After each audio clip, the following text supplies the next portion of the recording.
तपाई यतिखेर हेर्दै हुनुहुन्छ त्रिशुली खबर टिभी।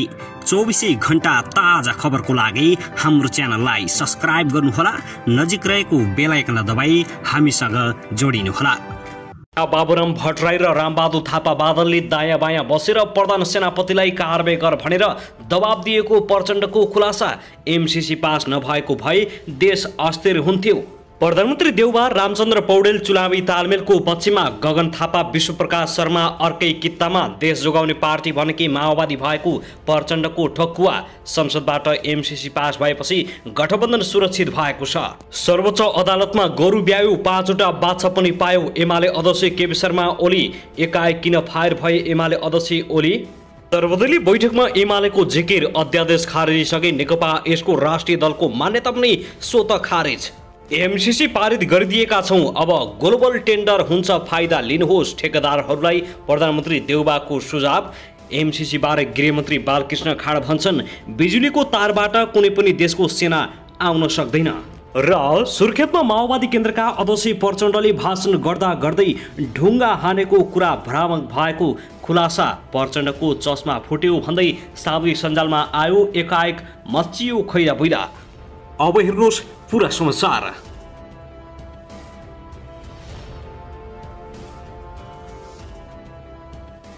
दर्शक नमस्कार, तपाईलाई हार्दिक स्वागत छ हाम्रो च्यानल त्रिशुली खबर टिभीमा।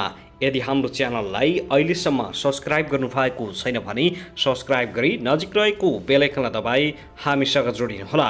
दर्शक फेरि पनि हामी तपाईहरुमाझ निकै महत्त्वपूर्ण खबरका साथ उपस्थित भइसकेका छौँ। यो भिडियोलाई अन्तिमसम्म हेरी हाम्रो साथ दिनुहोला। दर्शकबिन हाम्रो मेहनतको लागि एउटा सानो लाइक गर्न भनी नभुल्नुहोला।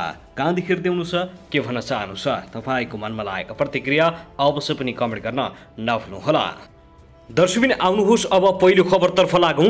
नेकपा माओवादी केन्द्रका अध्यक्ष पुष्पकमल दाहाल प्रचण्डले एमसीसी पारित नभएको भए देश अस्थिर बन्ने अवस्था आएको बताएका छन्।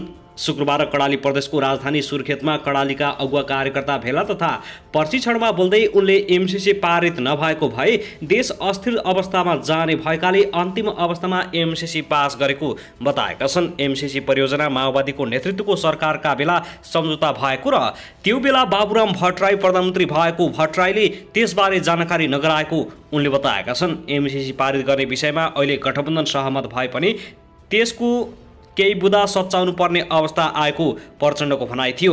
हामी सबै एमसीसी पास गर्ने पक्षमा थियौँ, उनले भने।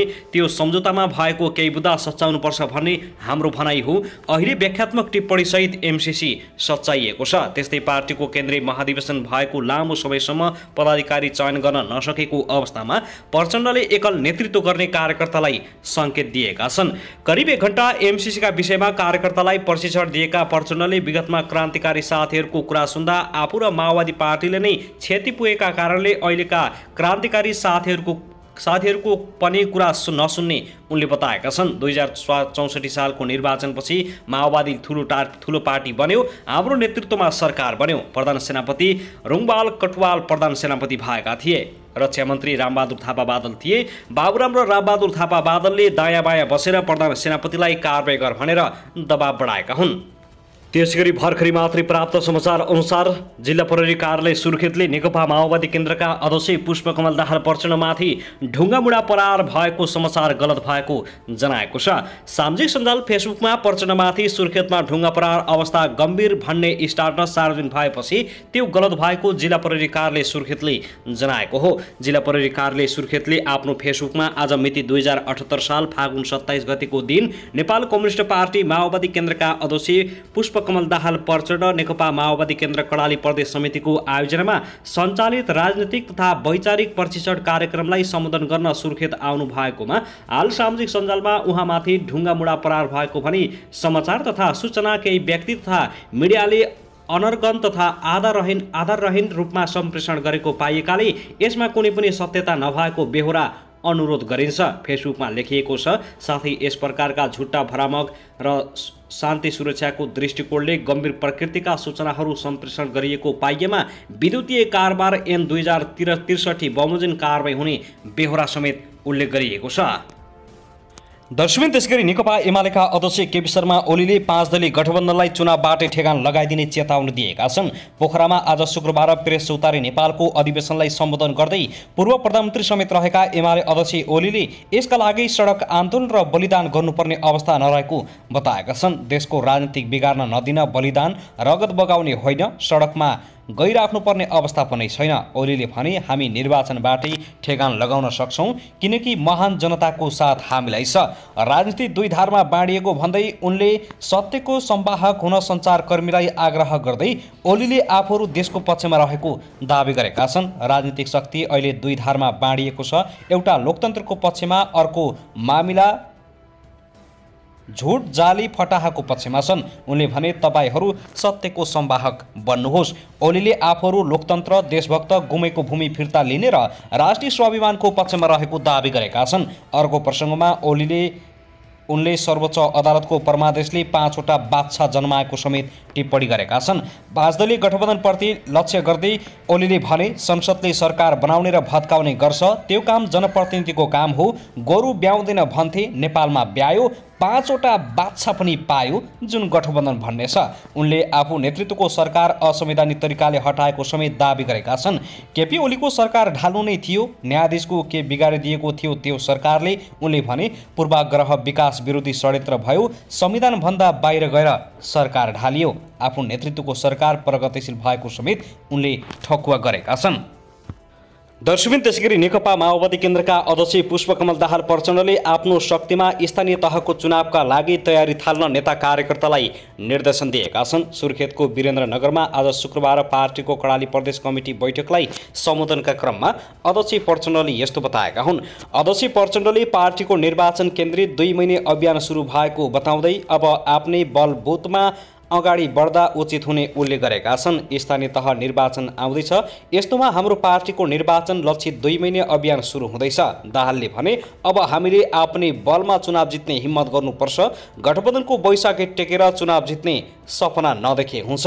प्रचण्डले अब पार्टीको सबै शक्ति चुनावका लागि गाउँपालिकामा केन्द्रित हुनुपर्ने बताएका छन्। अध्यक्ष प्रचण्डले अमेरिकी सहायता सम्झौता तत्कालीन प्रधानमन्त्री केपी शर्मा ओलीकै पालामा संसदमा दर्ता भएको पनि स्पष्ट पारेका छन्। केपी ओलीले नै एमसीसी संसदमा टेबल गराएका थिए। ओलीले नै सम्झौता सदनबाट पास गर्ने निर्णय गरेका हुन्। उनले भने उनी जस्ताको तस्तै पारित गर्न चाहन्थे, तर हामीले त्यसलाई 12 बुँदे व्याख्यात्मक घोषणाका साथ संसदबाट पास गरेका हौँ।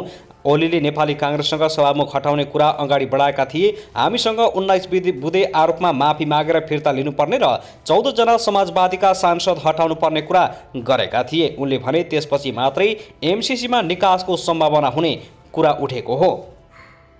सम्बोधनका क्रममा प्रचण्डले तत्कालीन प्रधान सेनापति रुकमाङ कटवाललाई हटाइएको काण्ड र 6 दिने आम हडतालको पनि स्मरण गरेका छन्। त्यसबेला 2 जना नेताको असहयोगका कारण आफूहरू असफल भएको पनि स्मरण गरेका छन्। त्यतिबेला हामीले गरेको आन्दोलन सफल भएन। त्यसबेलाको आन्दोलनका क्रममा दायाँ बायाँ बाबुराम भट्टराई र रामबहादुर थापा बादल थिए। उनले भने तर बाबुरामले आन्दोलनका कुरा सबै तत्कालीन प्रधानमन्त्री माधव कुमार नेपाललाई सुनाउँथे। अर्कातिर बादलको पनि असहयोगले हामी असफल भएका थियौँ। त्यसपछिको चुनावमा पनि हामी नराम्ररी पछारिएका थियौँ। तर त्यसपछिको आन्दोलनमा आफूहरू सफल भएको पनि उनले तर्क गरेका छन्। तत्कालीन प्रधानमन्त्री केपी शर्मा ओलीले 2 पटक संसद विघटन गर्दाको आन्दोलनमा आफूहरू सफल भएको प्रचण्डको भनाइ छ। हामी अहिले सफल भएका छौँ। देशलाई दुर्घटनामा जानबाट बचाइयो, शान्ति प्रक्रिया पनि टुङ्गोमा पुगेको छ, संसदलाई अवरुद्ध हुनबाट बचाएका छौँ, पार्टी र आन्दोलन बचाइयो। उनले भने राष्ट्रियता, स्वाधीनता, संविधान र उपलब्धिलाई जोगाउन सफल भएका छौँ। हामीले यो कुरा गर्वका साथ जनतालाई भन्नुपर्दछ।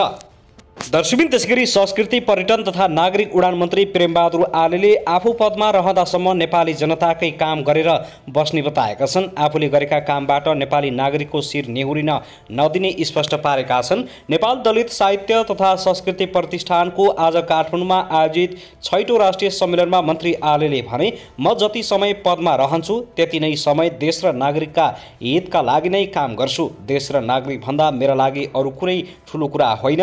मन्त्री आलेले दलित जनजाति समुदायहरू विगतदेखि राज्यको उत्पीडन उत्पीडनमा परेकाले यो समुदायको उत्थानका लागि आफू सधैँ कटिबद्ध रहेको बताएका छन्। दलित समुदायले बनाएका औजारहरू प्रयोग गर्न मिल्ने तर उनीहरूसँग पानी नचल्ने जस्तो विभेदको अन्त्य गर्नुपर्छ। समाजमा पिछडिएर रहेका दलित जनजाति समुदायहरूका पक्षमा आफूले विगतदेखि नै वकालत गर्दै आएको उनको भनाइ छ। दलित समुदायको वृत्त विकास हक हितका लागि आवश्यक बजेट व्यवस्थापनदेखि अन्य कुराहरूको सहयोगका लागि मन्त्रालय सधैँ सकारात्मक रही काम गर्ने उनले सुनाएका छन्। गरिबी, अशिक्षा तथा विकासको मूलधारबाट बाहिर परेकाले पश्चिमका दलित समुदायको अवस्था झन दयनीय रहेको मन्त्री आलेले बताएका छन्। उक्त कार्यक्रममा नेपाली साहित्यका माध्यमबाट जातीय विभेद तथा असमानताका विरुद्ध काम गर्ने 3 जनालाई सम्मान प्रदान गरिएको थियो।